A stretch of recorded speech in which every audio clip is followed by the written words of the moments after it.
എന്തൊക്കെയൊക്കെ പോയി ഒരു ഒരു കറണ്ടൊക്കെ അടിച്ച്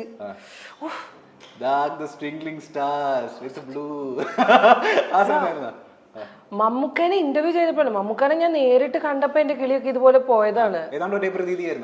അത് പിന്നെ ഞാൻ ഒരു 2 പടം ചെയ്ത് കഴിഞ്ഞപ്പോഴത്തേനും എനിക്കൊരു സമാധാനമുണ്ട്.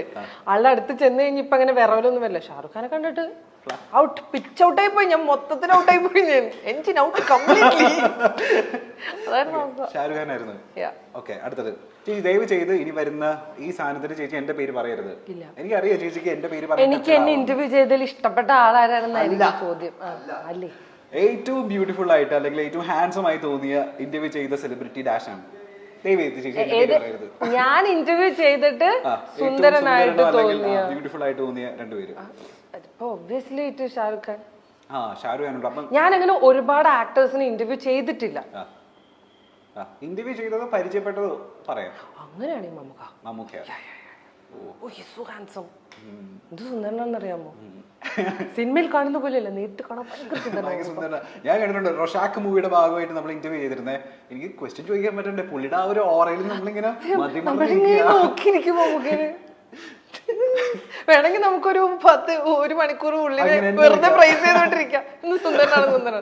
പക്ഷെ സൗന്ദര്യത്തിനേക്കാളൊക്കെ മേളില് I should tell this, since നമ്മൾ മമ്മൂക്ക എന്നുള്ളൊരു വാക്ക് പറഞ്ഞത് കൊണ്ട് ഈ സമയത്തും മമ്മൂക്ക എടുക്കുന്ന സ്റ്റാൻഡും മമ്മൂക്ക ചെയ്യുന്ന സിനിമകളും മമ്മൂക്കയുടെ ഓരോ തീരുമാനങ്ങളും it is beyond our imagination.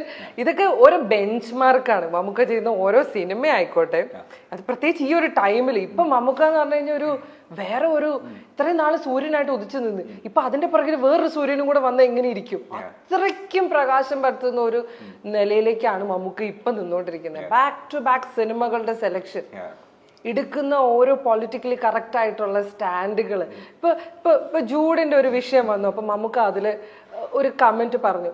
അത് പറഞ്ഞപ്പോൾ സ്വാഭാവികമായിട്ടുള്ള നമ്മുടെ ഒരു സോഷ്യൽ കൺസ്ട്രക്റ്റിൽ എല്ലാവരും പറയുന്ന ഒരു കാര്യമാണ് മമ്മൂക്ക പറഞ്ഞത്. പക്ഷെ മാറി വരുന്ന സമയപരിതസ്ഥിതിയിൽ ആളുകൾ അത് പോയിന്റ് ഔട്ട് ചെയ്തപ്പോൾ ഈ സ്ഥാനത്ത് നിന്നിട്ടും ഇത്രയും പ്രിവിലേജ്ഡ് ആയിട്ടും അത് തിരുത്തി അതാരെങ്കിലും ഹേർട്ട് ചെയ്തിട്ടുണ്ടെങ്കിൽ ഞാൻ ക്ഷമ പറയുന്നു. ആ ഒരു സ്റ്റാൻഡ് എടുത്തതിന്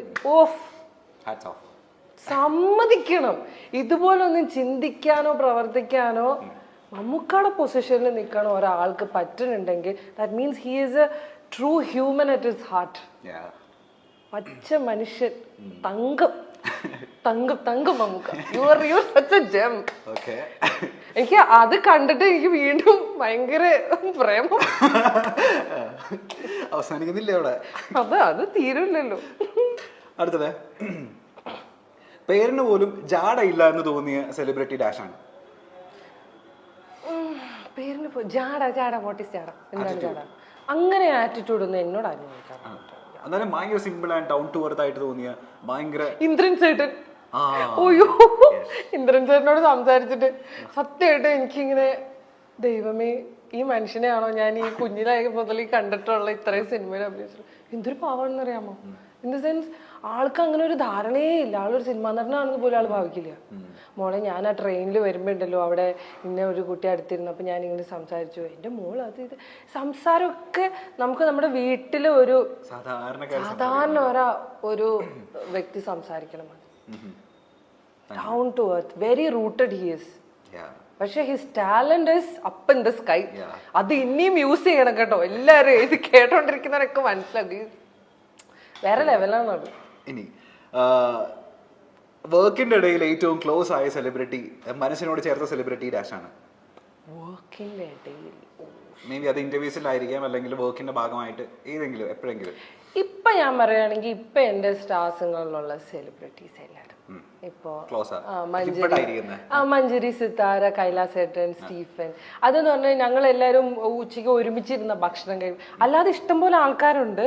but I am not a social butterfly like that. ഞാൻ എപ്പോഴും അങ്ങനെ ഭയങ്കര സർക്കിൾസിൽ ഇല്ല, അങ്ങനെ ഇല്ല. അതുകൊണ്ടാണ് എനിക്കങ്ങനെ പറയാൻ പറ്റാത്തത്. പക്ഷെ ഇപ്പൊ എന്ന് പറഞ്ഞാൽ ഞങ്ങളുടെ ഷൂട്ട് ബ്രേക്സിലൊക്കെ ഒരുമിച്ചിരുന്നൊരു ഫുഡടി ഉണ്ട്.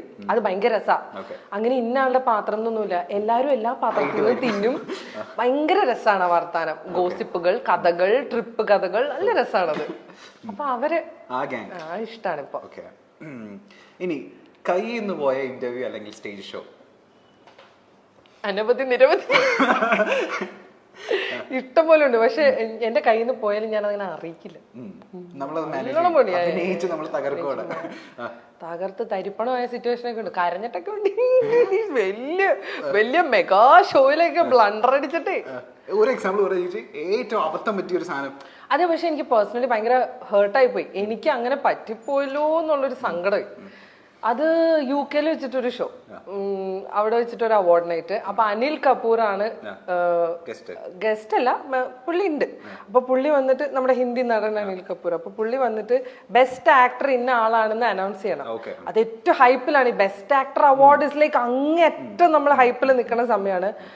ഞാനാണെങ്കിൽ ഒരു 3-4 മണിക്കൂർ ഷോ കണ്ടിന്യൂസ് പറഞ്ഞ് എന്റെ കിളി എവിടെയോ ഇച്ചിരി പോയിട്ടുണ്ടായിരുന്നു.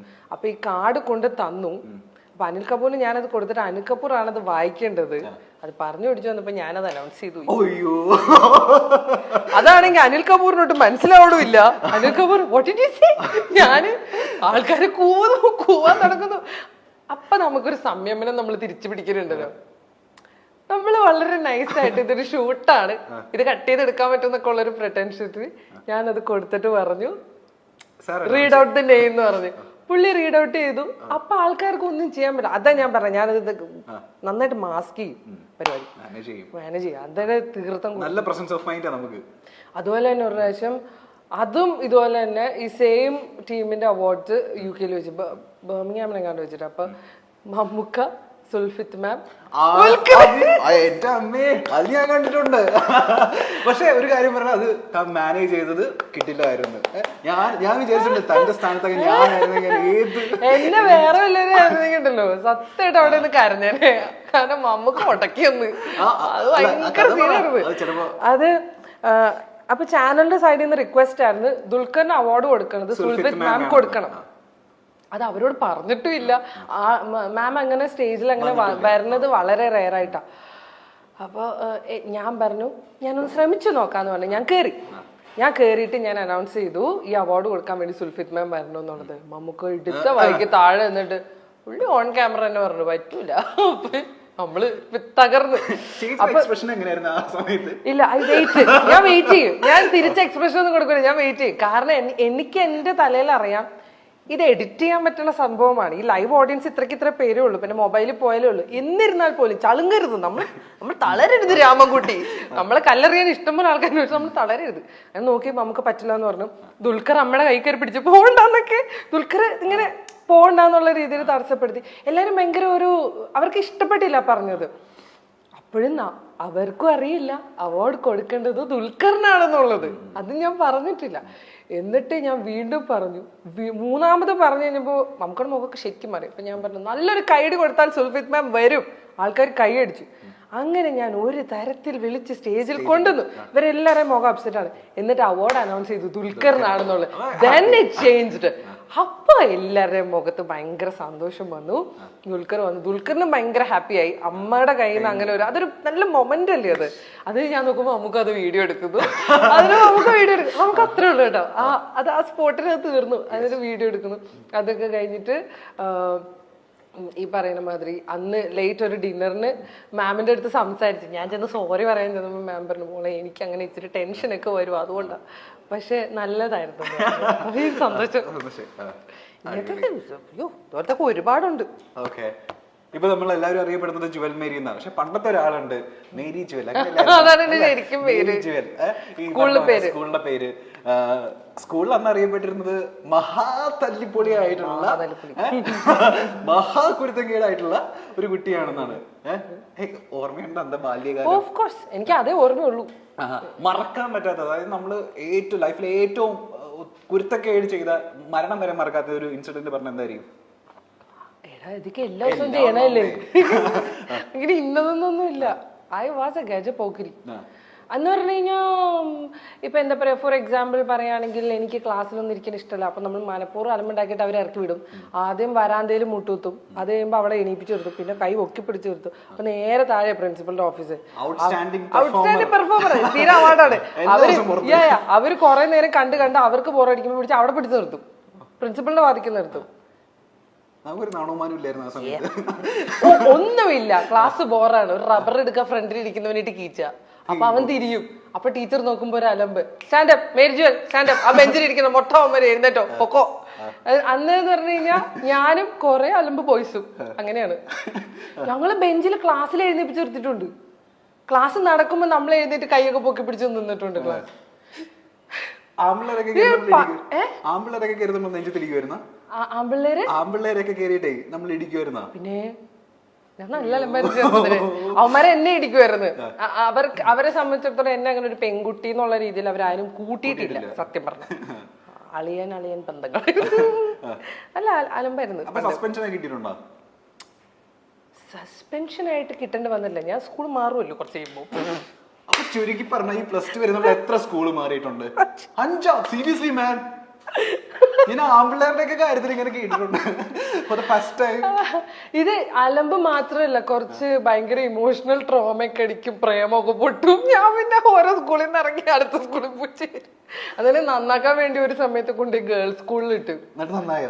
അവിടെ നിന്ന് ഇറങ്ങിയപ്പോ കേക്ക് വൈസ് പ്രിൻസിപ്പൽ ഇറങ്ങിയപ്പോ എന്റെ ഫാദറിന്റെ അടുത്ത് നിന്ന് പറയാ, മോളെ ഒരിക്കലും ആർട്സ് കോളേജിൽ വിടരുത്, ഇവള് തീവ്രവാദിയായി പോകുന്നത്. അങ്ങനെയല്ലേ ഞാൻ നേഴ്സിംഗ് കോളേജിൽ എത്തിയത്. പഠിക്കാനുള്ള കാര്യത്തിൽ പഠിക്കും. നമുക്ക് ദൈവം കുറച്ച് ബുദ്ധി തന്നിട്ടുണ്ട്. ഇത് my brain is actually very good. എനിക്ക് 15 ദിവസം മതി എൻറ്റയർ വർഷമൊക്കെ പഠിച്ചു തീർക്കാൻ. അപ്പൊ അവസാനം പോയിട്ട് ഫുൾ അടിച്ച് പഠിച്ച് പാസ്സാവും. നമ്മള് ബിഎസ്സി നഴ്സിംഗ് ആയിരുന്നില്ലേ?